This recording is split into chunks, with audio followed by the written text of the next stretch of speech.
அனைவருக்கும் வணக்கம். மதுரை உயர்நீதிமன்ற கிளையில வழக்கறிஞராக பணி செய்பவரும் மக்கள் உரிமை பாதுகாப்பு மையத்தினுடைய பிரதிநிதியாகவும் இடதுசாரி கருத்தியலை ஏற்றுக்கொண்டு பல்வேறு போராட்ட களங்களில் நின்றவருமான திரு வாஞ்சிநாதன் என்கிற வழக்கறிஞரை நீதிபதி ஜி.ஆர். சுவாமிநாதன் பழி வாங்குகிறார். நீதிமன்றத்தில் வைத்து வழக்கறிஞர் வாஞ்சிநாதனை நீதிபதி ஜி.ஆர். சுவாமிநாதன் அசிங்கப்படுத்தி விட்டார். கோலை, காமெடி பீஸு அப்படிலாம் சொல்லிட்டாரு. அவர் மீது நீதிமன்ற அவமதிப்பு வழக்கு போடணும்னு சொல்லி அவருடைய வழக்கறிஞர் தொழிலே பறிக்க பார்க்கிறாரு. இது ஜனநாயகத்துக்கு எதிரானது, கருத்துரிமைக்கு எதிரானது, இது ஒட்டுமொத்தமான இந்திய அரசியலமைப்பு சட்டத்துக்கு எதிரானது.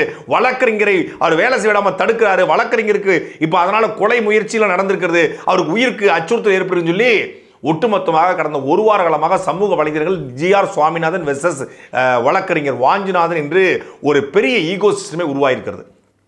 உண்மையிலேயே வழக்கறிஞர் வாஞ்சிநாதன் அவர்களுக்கும் ஜி.ஆர். சுவாமிநாதன் அவர்களுக்கும் என்ன பிரச்சனை?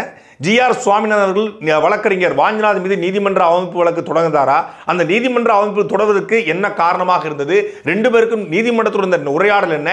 இதனுடைய பின்னணி என்ன அப்படிங்கிறதா இந்த காணொலி நம்ம தெளிவா பார்க்க போறோம். நீதி வழங்கும் போது அண்ணன், தம்பி, சொந்தம், பந்தம், பணக்கார, ஏழை எதையுமே பார்க்க கூடாதுடா. நியாயத்தை மட்டும் தான் சொல்லணும். கடந்த ஜூலை மாதம் 25ஆம் தேதி தஞ்சை தமிழ் பல்கலைக்கழகத்துடைய ஒரு வழக்கு விசாரணைக்கு மதுரை உயர்நீதிமன்றத்தில் வருது. அந்த வழக்கு விசாரணையில் லட்சுமி நாராயணன் என்கிற நீதிபதியும் நீதியரசர் ஜி.ஆர். சுவாமிநாதன் அவர்களும் ரெண்டு பேர் அடங்கிய அமர்வில் அது வருது. அந்த அமர்வில் அந்த வழக்கை பார்த்தோன்னா இந்த வழக்கினுடைய முன்னாள் வழக்கறிஞராக ஏற்கனவே இந்த வழக்கில் ஒரு ரெஸ்பாண்டண்டாக வழக்கறிஞர் வாஞ்சிநாதன் இருந்திருக்காரு. அப்போ வழக்கறிஞர் வாஞ்சிநாதனை வரலையா அப்படின்னு சொல்லி நீதிபதி ஜி.ஆர். சுவாமிநாதன் கேட்டிருக்காரு. வழக்கறிஞர் வாஞ்சிநாதன் வரவழைக்க போறாரு. வழக்கறிஞர் வாஞ்சிநாதன் அவர்களுக்கும் நீதிபதி ஜி.ஆர். சுவாமிநாதன் அவர்களுக்குமான உரையாடல் நீதிமன்றத்துக்குள்ள தொடங்குது. அப்போ அவர் சொல்லியிருக்காரு, இன்னும் நீங்க நாங்க சாதி ரீதியாக செயல்படுறதா நினைக்கிறீங்களான்னு நீதிபதி ஜி.ஆர். சுவாமிநாதன் வழக்கறிஞர் வாஞ்சிநாதன் கேட்கிறாரு. அதுக்கு வாஞ்சிநாதன் என்ன சொல்றாருன்னா, அவருக்கு தலையும் புரியல, காலும் புரியல. உடனே அவர் திருன்னு முழிக்கிறாரு. முழிச்சிட்டு நீங்க எதுவாக இருந்தாலும் ரிட்டர்ன்ல கொடுங்க அப்படின்றாரு. பொதுவா நீதிபதிகள் தான் கேட்பாங்க. ஒரு வழக்கறிஞர் வந்து ஏதாவது ஓரலா சொல்லும் பொழுது, ஒரு சாட்சியை பற்றியோ ஒரு சாட்சியங்களை பற்றியோ இல்லை ஒரு டேட்டா பற்றி பேசும்போது நீங்கள் ரிட்டர்னில் கொடுங்க அப்படின்னு சொல்லி வழக்கை ஒத்தி வைப்பாங்க, இல்லை வந்து மதியத்துக்கு ஒத்தி வைப்பாங்க, இல்லை வந்து டேட்டு போடுவாங்க.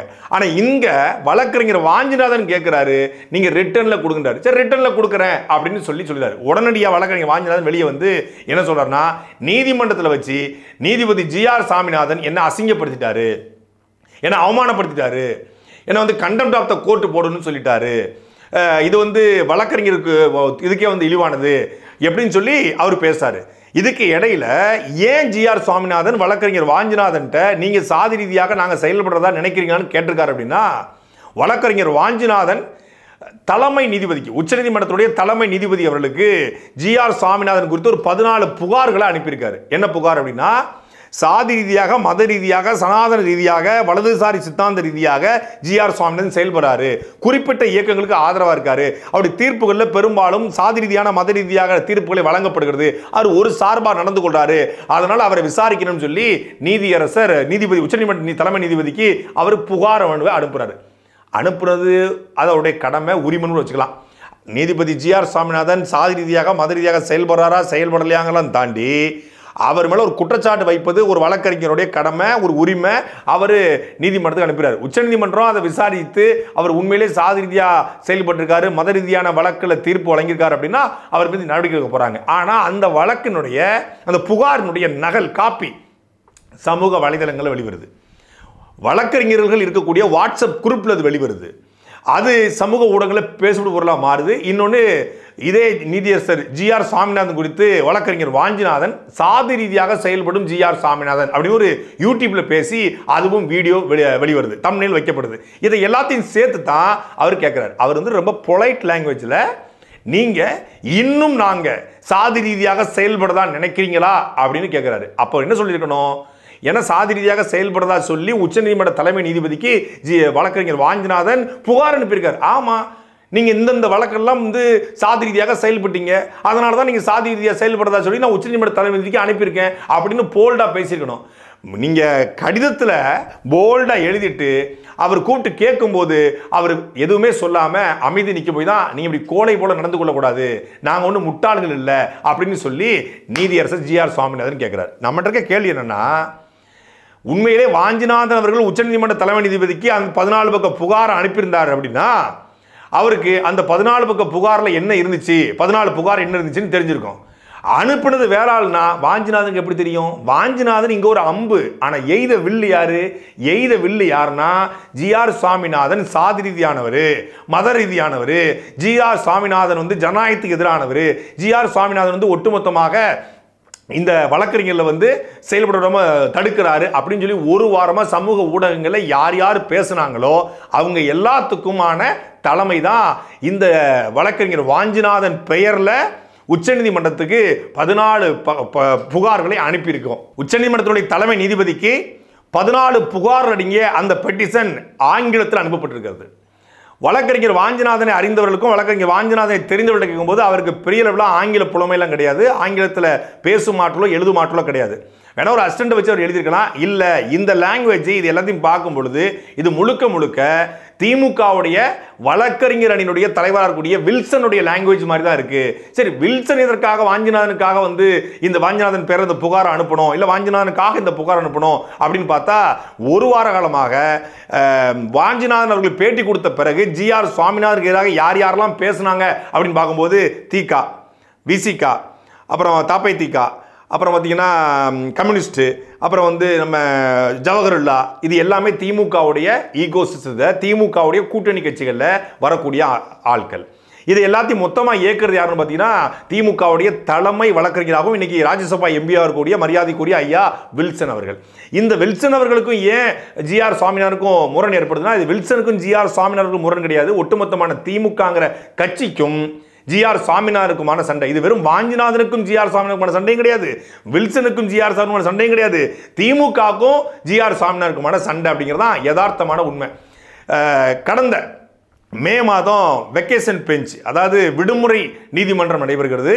அதில் அவசர கால வழக்காக ஒரு வழக்கு எடுத்துக்கொள்ளப்பட்டுச்சு. என்ன வழக்குனா தமிழ்நாட்டினுடைய பல்கலைக்கழகங்களில் துணைவேந்தர்களை நியமிக்கும் உரிமை இனி ஆளுநருக்கு இல்லை, முதலமைச்சருக்கு தான் அப்படின்னு சொல்லி தமிழ்நாடு சட்டசபையில் ஒரு தீர்மானம் நிறைவேற்றி ஒரு சட்டத்தை ஏற்றுறாங்க.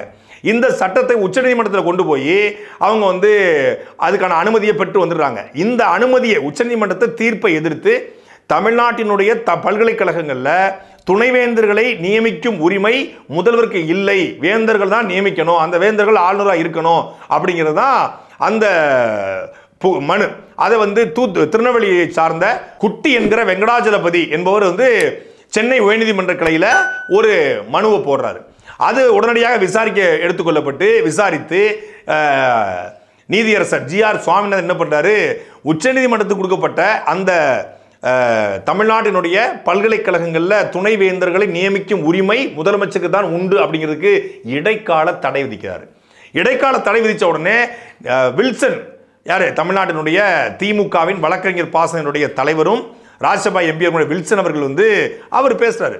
பேசி இல்லை நீங்கள் வந்து இடைக்காலத்தை கொடுக்க முடியாது அப்படின்னு சொல்லி அரை மணி நேரம் வந்து கடுமையான வந்து வாக்குவாதம் போது எல்லாத்தையும் கேட்டு முடிச்சுட்டு நீங்கள் எல்லாம் சொல்லிட்டீங்கல்ல, சரி ஓகே நான் இடைக்காலத்தடை கொடுக்குறேன் அப்படின்னு இடைக்காலத்தடை கொடுத்தாரு. இந்த இடைக்காலத்தடை எதிர்த்து அவங்க மேலும் உச்சநீதிமன்றம் போகலாம், சட்ட போராட்டம் நடத்தலாம். ஆனால் இந்த தமிழ்நாட்டினுடைய பல்கலைக்கழகங்களில் ஆளுநருக்கு எதிராக ஒரு வழக்கு போட்டு நாங்கள் வென்று வந்துட்டோம் சொல்லி ஒட்டுமொத்தமான திமுகவும் கொண்டாடுது. இது 50 ஆண்டு கால போராட்டத்துக்கு கிடைத்த வெற்றி, திராவிட மாடலுடைய வெற்றி, திமுகவுடைய வெற்றி, முதலமைச்சருக்கு வெற்றி, ஸ்டாலின் அடித்தார் கில்லி, அதிர்ந்தது டெல்லி அப்படிங்கிற ரேஞ்சுக்கு ஒட்டுமொத்தமான திமுகவும் கொண்டாடி தீர்த்துச்சு இந்த தீர்ப்பை. அந்த தீர்ப்பை இதானா இந்த ஒன்றும் இல்லை அப்படின்னு சொல்லி கிழிச்சு போட்டாப்புல ஜிஆர் சுவாமிநாதன். இதை போட்ட உடனே ஆளுநருக்கும் உங்களுக்குமான சண்டையில் பல்கலைக்கழகங்களில் நீங்கள் விளையாடக்கூடாது, பல்கலைக்கழகங்களில் அரசியல் தலையீடு இருக்கக்கூடாது அப்படிங்கிறதான் வழக்கு. அந்த குட்டி என்கிற வெங்கடாஜலபதி போட்ட வழக்கு.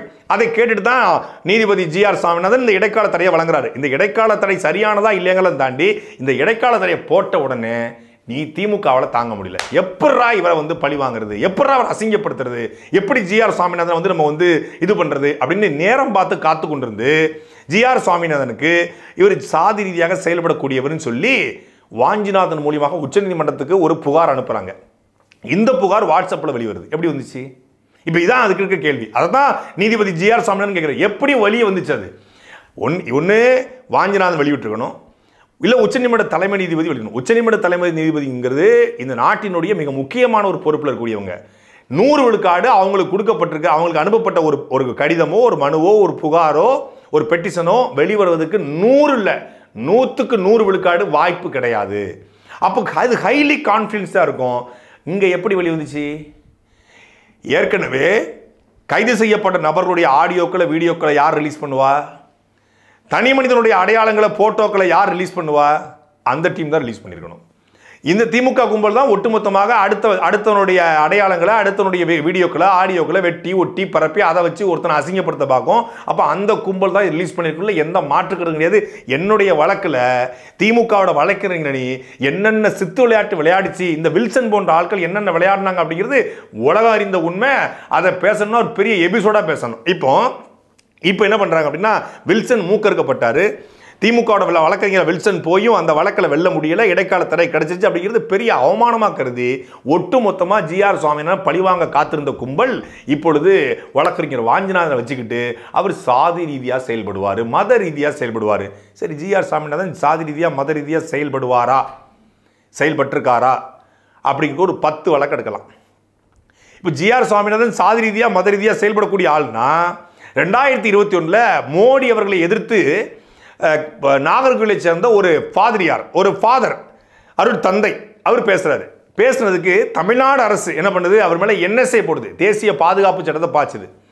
உடனே அந்த வழக்கு விசாரணைக்கு யாருக்கு வருது? நீதிபதி ஜிஆர் சாமிநாதன் வருது. அவர் கிறித்தவர், ஃபாதர், பேசியது மோடி எதிர்த்து, போட்டது தமிழ்நாடு அரசு வழக்க போட்டது. ஆனால் இவர் என்ன பண்ணுறாரு? அதை அந்த 124A தேசத்துரோக சட்டம் பொருந்தாது அவருக்கு அப்படின்னு அதை குவாஷ் பண்ணுறாரு. பெயில் கூட கொடுக்கல, குவாஷ் பண்ணி விடுறாரு. அவர் ஒன்றும் ஐயரா பேசினவர்? ஜூயர், ஐயர் கிடையாது, ஜூயர். எப்படி ஜிஆர் சாமிநாதன் அந்த வழக்கில் வந்து தீர்ப்பு கொடுத்தாரு? பாளையங்கோட்டை திருநெல்வேலி டவுனில் இருக்கக்கூடிய சாப்டர் ஸ்கூலுடைய பள்ளி கழிவறையினுடைய சுற்றுச்சுவர் இடிஞ்சு விழுந்து 4 மாணவர்கள் இறந்து போகிறாங்க. இந்த மாணவர்கள் இறந்திருக்கு. அந்த பள்ளியினுடைய ஆசிரியர்கள் கிறிஸ்தவர்கள் தான், அத்தனை பேருமே ஆர்சி கிறிஸ்டின்ஸ். அவங்க மேலே வழக்கு பதிவு செய்யப்படுது. 4 ஆசிரியர் பெருமக்கள் ரிமாண்ட் செய்யப்படுறாங்க. வழக்கு யார்கிட்ட வருது? ஜிஆர் சுவாமிநாதன் வருது. பள்ளி ஆர்சி பள்ளி ஆசிரியர்கள் ஆர்சி கிறிஸ்டியன்ஸு. இவர் உண்மையிலேயே சாதி வெறியோ மத வெறியோ இவருக்கு இருந்திருந்தா அந்த வழக்கில் அவங்களை பழிவாங்க நினைச்சிருந்தா இந்த வழக்கை விசாரணை எடுத்து முழுசாக நடத்துங்கன்னு சொல்லலாம். ஆனால் அவர் என்ன பண்ணார் தெரியுமில்ல? பள்ளிக்கூடத்துடைய கழிவறையை கட்டியது இந்த ஆசிரியர் கிடையாது. ஆசிரியர்கள் பள்ளிக்கூடத்தில் பாடம் சொல்லி கொடுக்குற வேலையை தான் பண்ணுறாங்க. கழிவறை அவங்க கட்டி கொடுக்கல. கழிவறையை கட்டுறது யாரோ ஒரு கான்ட்ராக்டர் அப்படின்னு சொல்லி அந்த வழக்கை குவாஷ் பண்ணுறாரு. அந்த வழக்கை குவாஷ் பண்ணி அவங்கள வந்து விடுதலை செய்து அனுப்புகிறாரு. இது மட்டும் கிடையாது, இப்படி ஒவ்வொரு வழக்கிலையுமே குறிப்பாக CAA NPR NRC போராட்டம் தமிழ்நாட்டில் தீவிரமாக நடந்து கொண்டிருக்கிறது.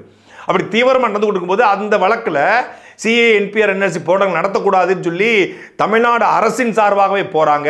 அப்பொழுது நீதியரசர் ஜிஆர் சுவாமிநாதன் ஒரு சட்டத்தை போடுவதற்கு எந்த அளவுக்கு இந்த அரசுக்கும் அதிகார வர்க்கத்துக்கும் உரிமை இருக்கிறதோ அந்த அளவிற்கு அந்த சட்டத்தை எதிர்த்து போராட மக்களுக்கு உரிமை இருக்கிறதுன்னு சொல்லி CAA NPR NRC களத்தில் போராடுவதற்கான உரிமையை கொடுத்தவர் ஜிஆர் சுவாமிநாதன். அன்றைக்கு இவரை போன்ற நீதிபதிகள் பாராட்டப்பட வேண்டும், இது ஜனநாயக மிக்க தீர்ப்புன்னு சொல்லி மரியாதைக்குரிய அண்ணன் ஜவஹர்லால் அவர்கள் சொன்னார்கள். ஆனால் இன்னைக்கு அதே கூட்டம் சொல்லுது அவர் சாதி ரீதியானவர் மத ரீதியானவர்னு. சரி, இதே வழக்கறிஞர் வாஞ்சிநாதன் சாதி ரீதியாக மத ரீதியாக வழக்கறிஞர் நீதியரசர் ஜிஆர் சாமிநாதன் செயல்படுறான்னு சொல்றாருல, இதே வாஞ்சிநாதன் ஸ்டெர்லைட் வழக்கில் அவர் கைது செய்யப்படுறார். அவர் மேலே வழக்கு பதிவு செய்யப்படுது. அந்த ஸ்டெர்லைட் வழக்கில் இவருக்கு இரவோடு இரவாக பிணை கொடுத்து அவரை கைது செய்ய விடாமல் தடுத்ததும் இதே ஜிஆர் சுவாமிநாதன் தான். அன்னைக்கு ஸ்டெர்லைட் வழக்கில் கைது செய்யப்பட்டு சிறைக்கு போகிறதுக்கு தடுத்த ஜிஆர் சுவாமிநாதன் சாதி ரீதியானவர் மத ரீதியானவர்னு எப்படி வாஞ்சிநாதன் சொல்ல முடியுது? அன்னைக்கு சரியா இருந்தவர் இன்னைக்கு தப்பாயிட்டாரா? ஏன்னா திமுக ஆட்சியில் திமுக போட்ட பல பொய்யான வழக்குகளை உடைச்சி எரிஞ்சு குறைந்தபட்ச கருத்துரிமையை, குறைந்தபட்ச ஜனநாயகத்தை, குறைந்தபட்ச பேச்சு சுதந்திரத்தை, எழுத்து சுதந்திரத்தை கொடுத்தவர் ஜிஆர் சுவாமிநாதன். சொல்ல போனா இன்னைக்கு தமிழ்நாட்டில் திமுக பெரிய ஆட்டம் ஆட முடியல, பெரிய அளவில் வந்து கைது செஞ்சு எல்லாரையும் முடக்க முடியல. ஜிஆர் சுவாமிநாதன், ஆனந்த வெங்கடேஷ் போன நீதிபதிகள் தமிழ்நாட்டில் இல்லைன்னா நான்லாம் சேனல் நடத்த முடியாது. இழுத்து மூடிட்டு எங்கேயா போக வேண்டியதான், இல்லை ஓடி போய் வந்து ஏதோ நாட்டை விட்டு ஓட வேண்டியதான். கிட்டத்தட்ட 7 ஆண்டுகள் என்னுடைய பாஸ்போர்ட் முடக்கப்பட்டுருச்சு. என்ன கண்டாங்க? 11 வழக்க காரணம் கண்டாங்க. திருச்சி ஏர்போர்ட்டு வைகோ வழக்கு, திருச்சி மாநாட்டில் பேசின வழக்கு, அப்புறம் வந்து திருச்சியில் வந்து சீமானை கலந்து கொண்ட ஒரு போராட்டம், அதில் ஒரு வழக்கு, அப்புறம் இந்த ஸ்டாலின் அவர்களை எதிர்த்து கலைஞர் அவர்களை எதிர்த்து பேசின வழக்கு, இப்படி பல வழக்குகளை காரணம் காட்டி பாஸ்போர்ட் கொடுக்க முடியாது. பாஸ்போர்ட் வந்து நீங்கள் வழக்கெல்லாம் முடிச்சுட்டு வரணும். இந்த வழக்கை பூரா முடிச்சு எப்போ பாஸ்போர்ட் வாங்குறது? திருச்சியை சார்ந்த ஒரு மாநகர ஆணையத்தை போய் நான் ஐயாட்ட கேட்குறேன், ஒரு கோரிக்கை வச்சு, ஐயா இந்த மாதிரி என்னோட பாஸ்போர்ட் வாங்கணும், நீங்கள் ஒரு NOC கொடுத்தீங்கன்னா நான் பாஸ்போர்ட்டை வாங்கிடலாங்க. அவர் வழக்கை பூரா பார்க்குறாரு. ஸ்ரீபெரும்புதூர், தக்கலை, தருமபுரி, தஞ்சாவூர், கரூரா, இது பூரா ஒவ்வொரு கோர்ட்லேயும் போய் ஒவ்வொரு ஸ்டேஷன்லையும் போய் நீங்கள் NOC வாங்கணும்னா நீங்கள் ஒன்று பண்ணுங்கள். என்ன பண்ணலாம்? நீங்கள் ஒன்று பண்ணுங்கள், உங்கள் ஊரில் போய் ஒரு புது ஆதார் எடுத்து, ஒரு புது பேன் எடுத்து, புது லைசன்ஸ் வாங்கி புதுசாக ஒரு பாஸ்போர்ட் அப்ளை பண்ணுங்களேன். ஆனால் அப்படி பண்ணலாம். ஆனால் மாட்டிக்கிட்டிங்கன்னா அது பிரச்சனை ஆயிரும். ஏன்னா நீங்கள் போலியாக அது பண்ணிருக்கீங்கன்னு தெரிஞ்சு போயிடும். கமிஷன் சொன்னது அப்படி பண்ணக்கூடாது, அது அட்வைஸும் கிடையாது. ஒன்று பண்ணலாம், உங்களுக்கு பாஸ்போர்ட்டே கிடையாது, நீங்கள் வெளிநாடு போகிறத மறந்துங்க, அப்படி தான் இதான் கமிஷனர் சொன்னது, ஒரு முன்னாள் கமிஷனர். அப்போ பாஸ்போர்ட்டே வாங்க முடியும்னு சொல்லி 2017 அப்ளை பண்ண பாஸ்போர்ட் 18, 19, 20, 21, 22, 23, 24 கிட்டத்தட்ட 7 ஆண்டுகள் பாஸ்போர்ட் வாங்க முடியல. தற்செயலாக ஒரு முயற்சி பண்ணி பார்ப்போம் அப்படின்னு சொல்லி வழக்கறிஞர் அண்ணன் பாஷா அவர்கள் இருக்காங்க மதுரையில். அண்ணன் பாஷா மூலியமாக ஒரு மனு போடுறோம், இந்த மாதிரி பாஸ்போர்ட் வேணும் அப்படின்னு சொல்லி. கேட்ட உடனே அரசு தரப்பு வழக்கறிஞருக்கு போய் அவருக்கு 11 கேஸ் இருக்குங்க, அவருக்கு பாஸ்போர்ட் கொடுக்கக்கூடாது அப்படின்னு இருக்காங்க. 11 கேஸ்னால் எல்லாம் பெரிய குற்ற வழக்கு இல்லையே, எல்லாம் பேசுறதுக்கு தானே வழக்கு. அப்படி பார்த்தா தமிழ்நாட்டு ஒவ்வொரு முதலமைச்சருக்கும் 100 வழக்கு 150 வழக்கு இருக்குது. யாருமே வெளிநாடு போக முடியாது, யாருமே பாஸ்போர்ட் கொடுக்க முடியாது. பேசுனதுக்கெல்லாம் ஒரு பொலிட்டிக்கல் வெண்டேட்டால் பொலிட்டிக்கலில் போட்ட வழக்கு தானே அப்படின்னு சொல்லி, ஒருவேளை அவர் வந்து ஒரு வழக்கில் வந்து விசாரணைக்கு ஆஜராகாமல் இருக்கார், அவர் வந்து நீதிமன்றத்தை புறக்கணிக்கிறாரு, இல்லை வந்து சார்ஜ் ஷீட் போடப்பட்டு அவர் நீதிமன்றத்துக்கு வரல அப்படின்னா நீங்கள் சொல்லுங்கள். மற்றபடி அவர் எல்லாத்துக்கும் சரியாக போயிட்டு இருக்கும்போது எதுக்கு அவருக்கு பாஸ்போர்ட் கொடுக்கக்கூடாது அப்படின்னு சொல்லி பாஸ்போர்ட்டை எனக்கு வழங்கியவர் நீதியரசர் GR சுவாமிநாதன். சாதி ரீதியானவரா, மத ரீதியானவரா? நாம் நேரடியாக வந்து தமிழ் தேசிய கோட்பாட்டை ஏற்றுக்கொண்டு பயணிக்கிறோம். நீதியரசர் சுவாமிநாதனுக்கு தமிழ் தேசிய கோட்பாடுக்கு ஏற்றுக்கொண்டவரா, இல்லை தமிழ் தேசிய கோட்பாட்டோடு இணைஞ்சு போகிறவரா? அப்படிலாம் கிடையாது. அவருக்கு ஒரு அரசியல் இருக்கலாம், அவருக்கு ஒரு அரசியல் பிடித்திருக்கலாம், அவருக்கு ஒரு இயக்கம் பிடித்திருக்கலாம். எல்லா நீதிபதிகளுக்கும் இங்கே ஒரு இயக்க பின்னணி இருக்குது, எல்லா வழக்கறிஞர்களுக்கும் ஒரு இயக்க பின்னணி இருக்குது, எல்லா அதிகார வர்க்கத்துக்கு எல்லாருக்கும் ஒரு இயக்க பின்னணி, ஒரு கட்சி பின்னணி, ஒரு ஐடியாலஜி பின்னணி இருக்குது. ஆனால் அவங்க அந்த ஐடியாலஜி பின்னணியில், அந்த அரசியல் பின்னணியில் அந்த கொள்கையை ஏற்றுக்கொண்டு தங்களுடைய செயல்பாட்டில் பண்ணுறாங்களா? அவர் ஒரு 1000 வழக்கு எடுத்துக்குவோம், 1000 வழக்குலையும் அவர் பண்ணியிருக்காருங்க, 1000 வழக்குலையும் அவர் செயல்பட்டுருக்காங்க அப்படின்னு ஏதாவது 1-2 சொல்ல முடியுமான்னா இல்லை. ஏன்னா எந்த வழக்கறிஞர் எந்த வழக்குன்னு பட்ட அந்த வழக்கினுடைய நியாயம் என்ன, குறைந்தபட்ச நியாயம் இருந்தால் அந்த நியாயத்தின் பக்கம் GR சுவாமிநாதன் இருந்திருக்கார் அப்படிங்கிறதா எல்லாரும் சொல்லுது. நமக்கு பிடிக்குதோ பிடிக்கலையோ, ஆனால் சவுக்கு சங்கருடைய வழக்கில் சவுக்கு சங்கருக்கு கண்டெம்ட் ஆஃப் த கோர்ட்டை GR சுவாமிநாதன் போடுறாரு. ஏன்னா சவுக்கு சங்கர் நீதியரசர் GR சுவாமிநாதன் குறித்தும் பேசுறாரு, நீதிபதிகளுடைய குடும்பத்தார்கள் குறித்தும் பேசுறாரு, அவர் அசிங்கமாக பேசுறாரு. அந்த ஆளோட வேலையை அதுதான். அப்படி பேசுகிறான். அப்படி பேசும்போது இவர் கண்டெம்ட் ஆஃப் த கோர்ட்டு போட்டு, அவர் GR சுவாமிநாதன் போட்ட கண்டெம்ட் ஆஃப் த கோர்ட்டில் சவுக்கு சங்கர் கைது செய்யப்பட்டு கடலூர் ஜெயிலில் அடைக்கப்படுறாரு. அதே சவுக்கு சங்கர் வெளியே வராரு. வெளியே வந்து மீண்டும் திமுக அரசு அவர் மீது வழக்கு போட்டு குண்ட சட்டம் போடுது. எதுக்கு? சென்னையினுடைய மாநகர ஆணையர் கமிஷனர் அருண் அவர்கள் குறித்தும் அவருடைய குடும்பத்தார் குறித்தும் காவல் நிலையத்தில் பணி செய்யக்கூடிய பெண் SIக்கள் குறித்தும் மிக கேவலமாக சவுக்கு சங்கர் பேசுகிறான். அப்படி பேசும்போது திமுக அரசு அவர் மீது வழக்கு பதிவு செய்யுது. இந்த வழக்கு பதிவு குண்ட சட்டம் போடும்போது அவர்கிட்ட போகுது, யார்கிட்ட? GR சுவாமிநாதன் போகுது. ஏற்கனவே நீதியரசர் GR சுவாமிநாதன் குறித்தும் அவர் குடும்பம் குறித்தும் அவதூறாக பேசின ஒருத்தன், நீதிபதிகளை அவதூறாக பேசின ஒருத்தன், நீதிபதிகள் மனைவிகளை அவதூறாக பேசின ஒருத்தன், நீதிபதிகள் வீட்டில் வேலை செய்யக்கூடிய ஆடலிகளை அவதூறாக பேசின ஒருத்தன், கேவலமாக பேசுகிற ஒருத்தன் வழக்கு வருது. ஆனாலும் குண்டர் சட்டம் தேவையில்லைன்னு சொல்லி குண்டர் சட்டத்தை ரத்து பண்ணார். பர்சனலாக சவுக்கு சங்கரை பிடிக்குதோ பிடிக்கலையோ, ஆனால் இந்த வழக்கில் என்ன, இதில் என்ன? இதான் GR சுவாமிநாதன். மேடையில் அவர் சனாதனம் குறித்து பேசுறாரு, மேடையில் RSS சம்பந்தப்பட்ட கூட்டங்களை கலந்து கொள்றாரு, மேடையில் வேத ஆகமம் குறித்து பேசுறாரு. அது அவருடைய விருப்பம். ஏன் தமிழ்நாட்டில் வந்து இருக்கக்கூடிய பல்வேறு நீதிபதிகள், திமுகவுக்கு சார்பான நீதிபதிகள் தமிழ்நாட்டில் இல்லையா? ஒரு நீதியரசர் நீதிபதி ஆன உடனே கலைஞர் கருணாநிதி அவர்கள் போய் பார்த்துட்டு வந்தார். இன்னொரு நீதியரசர், நான் இதுவரைக்கும் பலாயிரக்கணக்கான தீர்ப்புகளை வழங்கியிருக்கிறேன், நான் வழங்கலை, என் வழியாக பகவான் முருகன் தான் வழங்கினார். இப்போ பகவான் முருகன் தான் ஒரு தீர்ப்பு வழங்கினான்னு சொல்லி ஒரு நீதிபதி சொல்லும்போது யாரும் அதை வந்து பெருசாக கண்டுகொள்ளலை, எடுத்துக்கொள்ளலை. எத்தனை நீதிபதிகள் வந்து நான் வந்து இயேசுநாதருடைய வழியில் பயணிக்கிறேன் அப்படின்னு தன்னுடைய அவங்க பேசியிருக்காங்க. அல்லாஹ்வுடைய வழியில் பயணிக்கிறோம், அல்லாஹ் ஒருவரே எங்களுக்கு ஒரே ஒரு கோட்பாடு அப்படின்னு பேசிய நீதிபதிகள் இந்தியாவில் இருக்காங்க, தமிழ்நாட்டில் இருக்காங்க, எத்தனையோ பேர் இருக்காங்க. ஒவ்வொருத்தருக்கும் ஒவ்வொரு கோட்பாடு தத்துவம் இருக்கும்போது அதுக்கு அவங்க உண்மையாக இருக்காங்க. ஆனால் தீர்ப்பில் வழக்குகளில் அவங்க ஒருதலை பட்சமாக நடந்து கொண்டாங்களா, வழக்குகளில் அவங்க வந்து அறத்துக்கு எதிராக இருந்தாங்களா, வழக்கில் சட்டத்திற்கு எதிராக இருந்தாங்களா அப்படிங்கிறதா இங்கே பேசுபொருளாக மாறணும். அவர் இந்த கோயிலுக்கு போகிறாரு, இந்த சர்ச்சுக்கு போகிறாரு, இந்த மசூதிக்கு போகிறாரு, இந்த இயக்கத்துடைய கூட்டத்தில் கலந்து கொள்ளாரு அப்படிங்கிறதுக்கு தேவையில்லை. வழக்கில் அவர் என்ன சொல்லியிருக்காரு? இங்கே பார்த்தா பல்வேறு பொதுநல வழக்குகளில் முக்கியமான தமிழ்நாடுடைய போராட்டங்கள், ஸ்டெர்லைட்டாக இருக்கட்டும், சிஏவாக இருக்கட்டும், எத்தனையோ போராட்டங்களில் ஜிஆர் சுவாமிநாதன் அவர்கள் பாதிக்கப்பட்டவங்களுக்கு பக்கம் நின்றுருக்காரு, உண்மையின் பக்கம் நின்றுருக்காரு. அப்படி பார்க்கும் பொழுது இந்த பக்கம் யார்?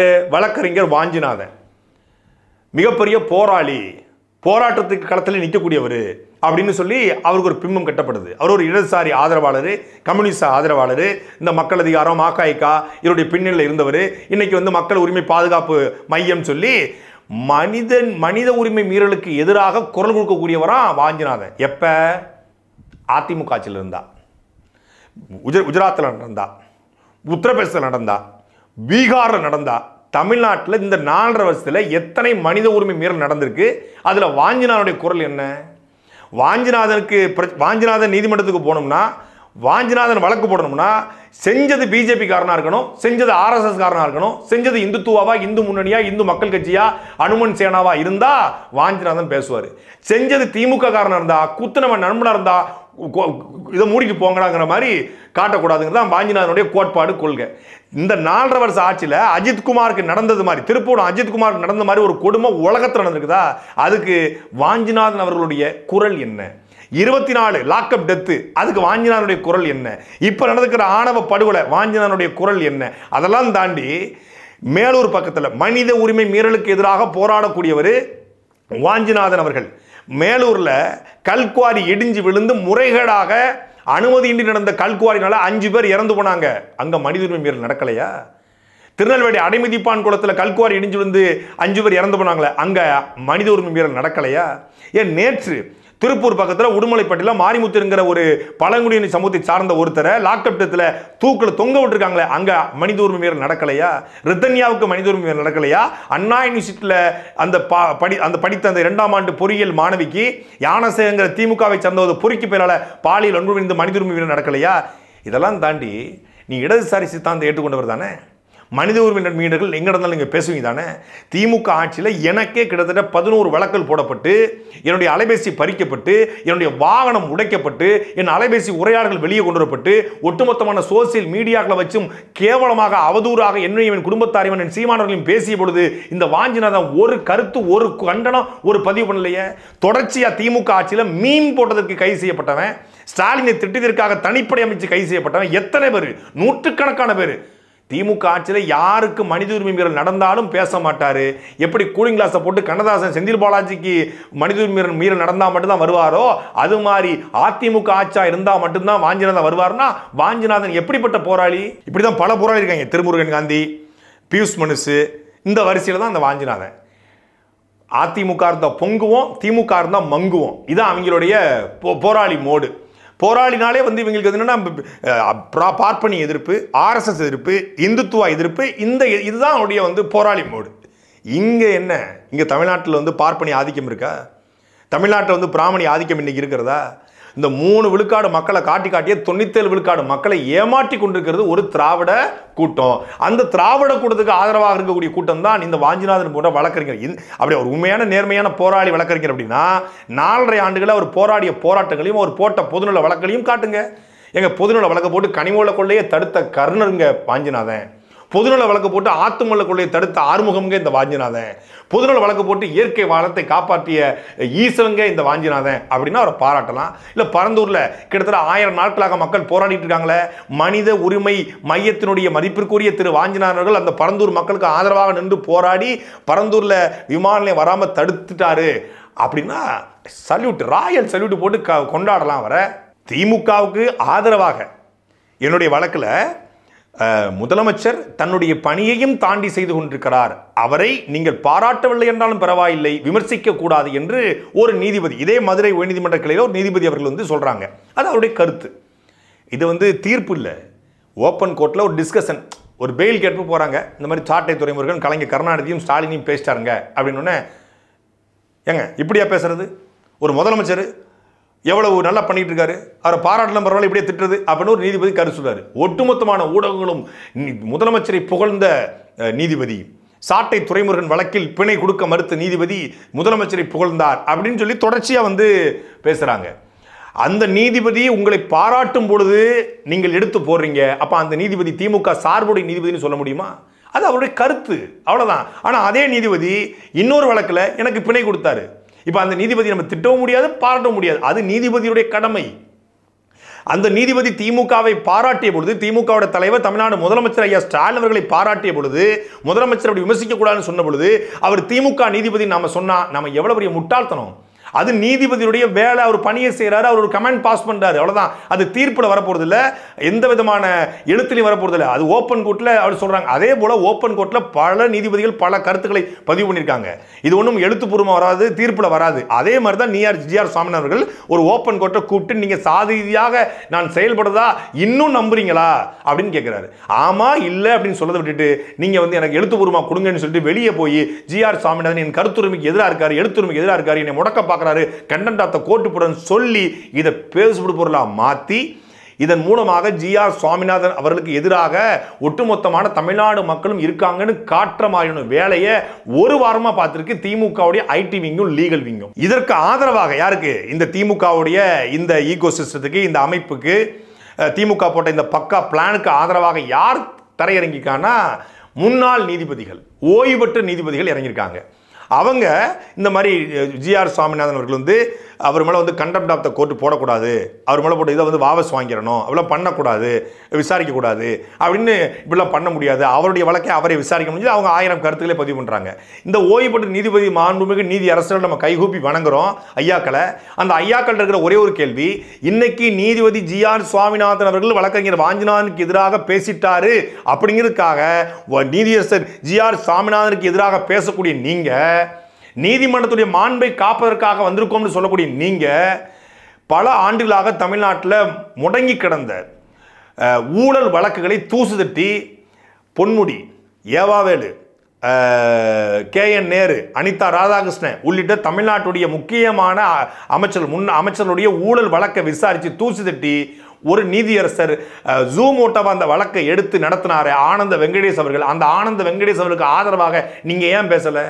தமிழ்நாட்டில் நடந்த மிகப்பெரிய ஸ்கேமு, அந்த வழக்குகளில் வருமான தீதமாக சொத்து சேர்த்தது, வருமான தீதமாக பொருட்களை சேர்த்தது, இப்படி பல்வேறு வழக்குகளில் எல்லோருமே கீழமை நீதிமன்றங்களில் அந்த வழக்கை வாபஸ் பெற வச்சிருக்காங்க. அந்த வழக்கை வழக்கிலிருந்து விடுதலையாக இருக்காங்க, பொய்யாக விடுதலையாக இருக்காங்க, சாட்சியங்களையும் அழிச்சிருக்காங்க அப்படிங்கிறத அவர் எடுத்துக்கொண்டு மீண்டும் வழக்கை நடத்துறாரு.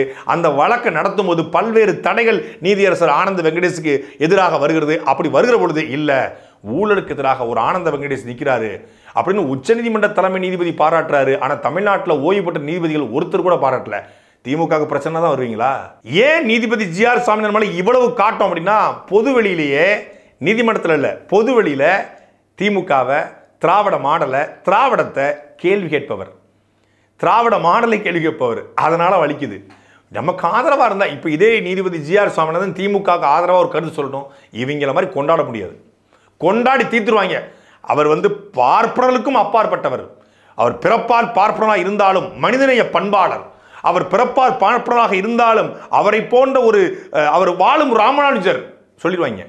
இவங்களை ஆதரிச்சுட்டா வாழும் ராமானுஜரும்பாங்க, இவரை ஆதரிச்சுட்டா அவர் பாரதி கண்ட புதுமை, பாரதியின் வழிவந்த பேரன், பாரதியின் பேரன்வாங்க.